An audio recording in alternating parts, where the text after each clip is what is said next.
Mas se não pararem de fazer obra aí, a próxima a cometer um assassinato sou eu. Oi você, seja bem-vindo ao meu canal. Eu me chamo Olga e hoje nós vamos destrinchar a história do maníaco do parque, o serial killer mais famoso do Brasil. Roda a vinheta.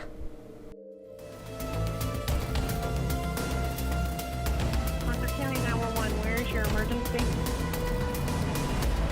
My house. Okay, what's the emergency? I just killed my mom and my sister. O Francisco de Assis Pereira nasceu em Guaraci no dia 30 de novembro de 1967 e se mudou para São Paulo, capital, quando ainda era muito pequeno.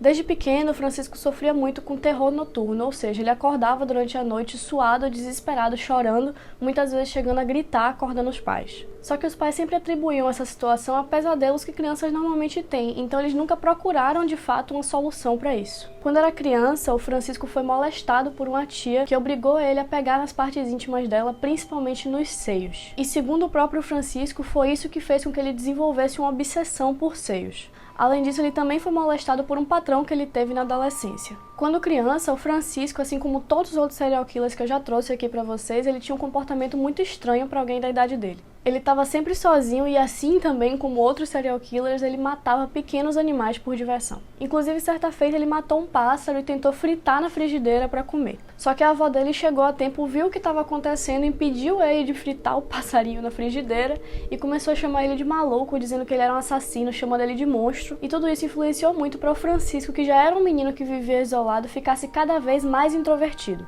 O psiquiatra que fez o seu laudo quando ele foi preso, o Paulo Vasques, ele fala que uma das coisas que o Francisco via quando era criança era um abatedouro. Então ele ficava lá sentado vendo os bois serem mortos e isso gerou um trauma terrível nele. Quando chegou a adolescência, o Francisco desenvolveu um gosto muito grande pela patinação. Então, com isso, ele passou a frequentar muito o Parque Ibirapuera e os seus dons artísticos com os patins começaram a chamar a atenção do pessoal, o que fez com que ele ganhasse o apelido de Chico Estrela. Inclusive, ele se dava muito bem com o pessoal que frequentava o parque, ele brincava com as crianças, ele sempre se prontificava a ensinar quem não sabia andar de patins, enfim, nada que deixasse muito explícito o que estava por vir. Também foi nessa época que o Francisco conheceu uma moça gótica no parque, eles começaram a namorar e estava tudo indo muito bem até o momento em que, durante o ato sexual, ela foi lá e mordeu o pênis dele, quase arrancando um pedaço. Isso fez com que o Francisco passasse a sofrer de dispareunia, que faz com que ele sente muita dor na hora do sexo, chegando muitas vezes a não conseguir consumar o ato, o que sempre deixava ele muito frustrado e irritado. A família do Francisco acabou tendo que se mudar por questões financeiras e eles decidiram voltar para Guaraci. Só que o Francisco sabia que se ele ficasse em São Paulo, ele teria uma chance muito maior de prosseguir na carreira de patinador artístico. Então, assim que a família voltou para Guaraci, o Francisco arranjou um emprego como motoboy e foi lá que ele demonstrou a violência pela primeira vez. Um dos colegas que trabalhava com ele fez uma brincadeira de cunho sexual ou algo do tipo e o Francisco não gostou e começou a agredir o colega espancando ele. Eu procurei muito sobre a vida dele, no caso a infância e a adolescência, porém não tem muitas informações na internet, não tem muitos relatos e tudo que eu coloquei aqui no roteiro desse vídeo eu retirei de entrevistas que ele deu. Eu vou tentar deixar linkado aqui embaixo as entrevistas para caso vocês queiram assistir. Agora uma pausa aqui, vamos aqui comigo. Já se inscreveu no canal? Já curtiu o vídeo? Aproveita que eu sei que você tá gostando, tá curtindo aqui, tá na envolvência da história de Francisco, copia o link, manda pros colegas, dissemina a palavra, traz mais viciado em crime pra cá. Viciado em crime não, essa frase ficou errada, mas tu entendeu o que eu quis dizer, não entendeu? Já fez isso? Posso confiar em você, né? Eu posso confiar. Tá bom, eu vou confiar, viu? Agora que eu já fiz a minha ameaça, voltemos ao vídeo. Pouco tempo depois, o Francisco começou a dividir apartamento com uma travesti chamada Tainá, a qual ele agredia quase que diariamente durante o ano em que moravam juntos. As agressões consistiam majoritariamente de socos no estômago e tapas na cara, e foi assim que várias vítimas do Francisco que conseguiram escapar relataram o que ele fez com elas. Os crimes começaram em 1997 e a área de atuação do Francisco era no Parque do Estado, que era uma espécie de reserva natural da Mata Atlântica em São Paulo. A abordagem do Francisco era sempre a mesma. Ele abordava moças na estação do metrô, moças com a mesma faixa etária e com as mesmas características físicas, por sinal. E ele vinha com a conversa de que ele trabalhava com uma agência de modelos, que ele era agenciador e que ele estava procurando uma mulher para estrelar em uma campanha para ele. Ele sempre falava que o primeiro trabalho era para uma multinacional de cosméticos, que elas já iam começar muito bem no mercado, que o cachê era muito alto, que elas iam receber muito dinheiro por mês, que elas iam viajar muito. Então ficava difícil para elas recusarem, porque a maioria das meninas que ele abordou eram meninas que não ganhavam muito dinheiro.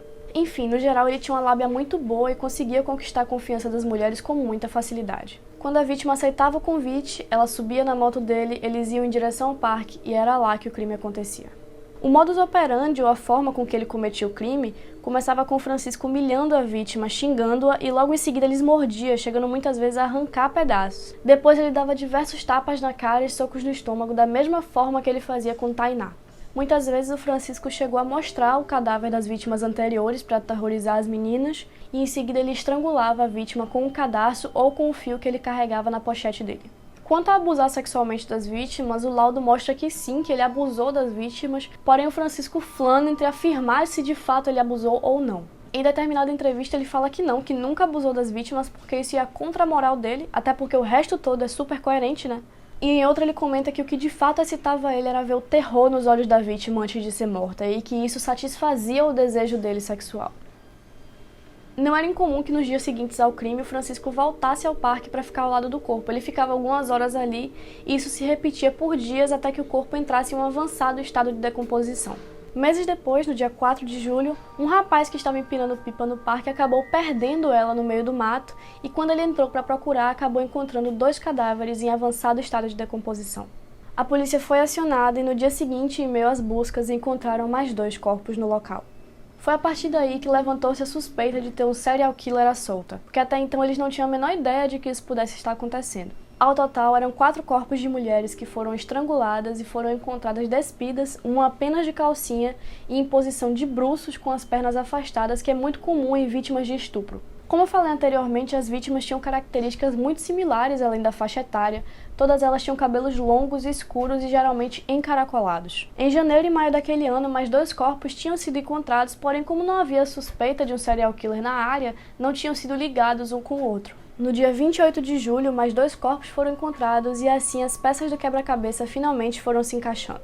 Durante as investigações, foram descobertas 3 denúncias de tentativas de estupro no Parque do Estado entre maio de 96 e dezembro de 97. As 3 meninas que fizeram as denúncias ajudaram a polícia a montar um retrato falado do que agora não era só suspeito de estupro, mas sim de assassinato. No dia 12 de julho, os jornais divulgaram o primeiro retrato falado do suspeito e agora a cidade inteira procurava pelo maníaco do parque.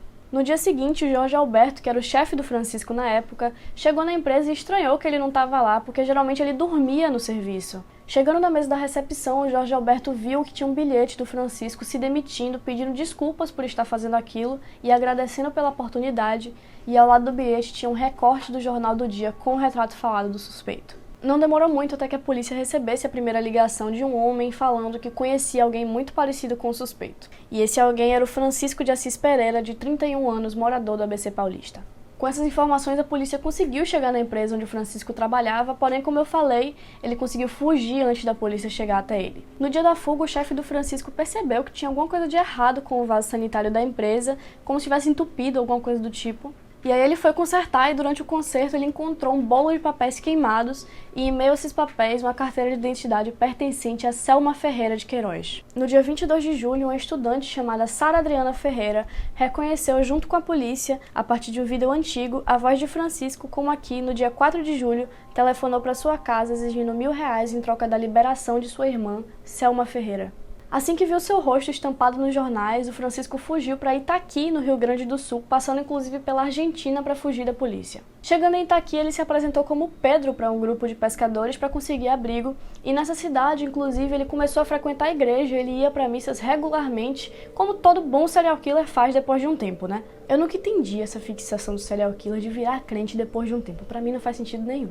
Com isso, ele foi se tornando cada vez mais conhecido ali na região, até que 2 pescadores resolveram checar as coisas dele e acabaram encontrando a sua real identidade. Na mesma hora, eles associaram o Pedro ao retrato falado que eles tanto viam na televisão. Só no dia 4 de agosto, depois de 23 dias foragido, é que o Francisco foi preso pela Brigada Militar enquanto tomava banho na casa de um dos pescadores, que inclusive foi um dos que identificou ele e denunciou ele para a polícia. Mesmo negando ser o autor dos crimes, ele se manteve muito calmo durante a prisão e não resistiu em momento algum.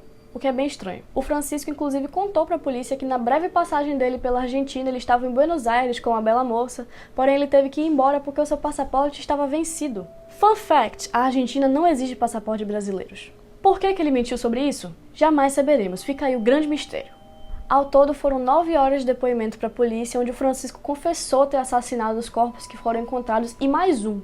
Ele também admitiu outros 5 estupros além daqueles que ele foi acusado. Foi durante essas 9 horas que o Francisco contou a sua história de vida para os policiais, falando sobre os acidentes que ele sofreu, os assédios, tudo que mais tarde se mostrou um agravante do seu quadro. Todas as pessoas que tiveram contato com ele nesse período falam que ele é um cara que tem a fala muito mansa, que ele convence qualquer pessoa com muita facilidade. Inclusive ele mesmo admitiu no interrogatório que era muito fácil convencer as garotas, era só falar o que elas queriam ouvir. O Francisco passou por 3 julgamentos e em todos ele confessou ter assassinado 11 mulheres, ainda que esse seja um número maior do que os corpos que foram encontrados. E em todos também ele afirmou que matou por influências malignas, o famoso vozes da minha cabeça, você conhece? Então por conta disso, todos os embates da acusação e da defesa do réu se encontravam na saúde mental dele, se ele estava em plena consciência quando cometeu os crimes. O que se compreende do laudo dele é que ele não é um doente mental, mas sim um criminoso que tem fortes distúrbios de personalidade. Ele não sente remorso pelas vítimas, ele não sente pena, ou seja, ele é um perfeito psicopata. O Francisco da Costa Rocha foi condenado a mais de 271 anos de cadeia em regime integralmente fechado por assassinato, ocultação de cadáver, estupro e atentado violento ao pudor. Porém, a lei brasileira não permite que alguém fique preso por mais de 30 anos, então ele está previsto para sair daqui a 8 anos, em 2028. E eu aconselho que ele fique lá o maior tempo que ele conseguir, porque tem gente aqui fora que tá doido para que ele saia. Pedrinho Matador já deixou bem claro em entrevista para Marcelo Rezende na Record que ele mataria ele sim, na verdade, parafraseando o próprio, mandaria ele pro inferno. Um monte aqui para ser morto. Inclusive aquele que chegou esses dias lá, não posso ver ele de longe que me dá mó nojo, ó. Aquele estuprador que matou a mulher lá no Maneco do Parque lá. Dá nojo quando eu vejo esse cara. Esse cara estraga a gente, rapaz. Para um dia para ir embora, eu acabo com um desgraça desse aí. Falei pra ele assim, ó, vou falar um dia pra mim ir embora. Se tratar de frente a frente, te mando você pro inferno. Ele deu até nojo falando um diabo desse. Bom, de qualquer forma, no laudo dele consta que ele ainda é semi-imputável e que ele ainda apresenta risco para a sociedade. Não tem jeito do Francisco ficar em liberdade sem supervisão 24 horas como ele fica hoje. Ele com certeza cometeria algum crime, já que ele não demonstra remorso algum pelo que ele fez e não dá indícios de que não faria novamente. O Paulo Vassis, que eu mencionei anteriormente, que fez o laudo oficial do Francisco, luta para que ele possa sair do cárcere comum e passe a receber um tratamento psiquiátrico condizente ao seu quadro, ainda que pelo resto da vida dele. Um adendo aqui bizarríssimo, durante o primeiro mês dele de cárcere, ele recebeu mais de 1000 cartas de admiradoras. Em todas as cartas, as mulheres diziam que amavam ele, que estavam apaixonadas e que desejavam a presença dele. Uma delas, inclusive, chegou a mencionar que tentou dar fim à própria vida quando soube da pena dele.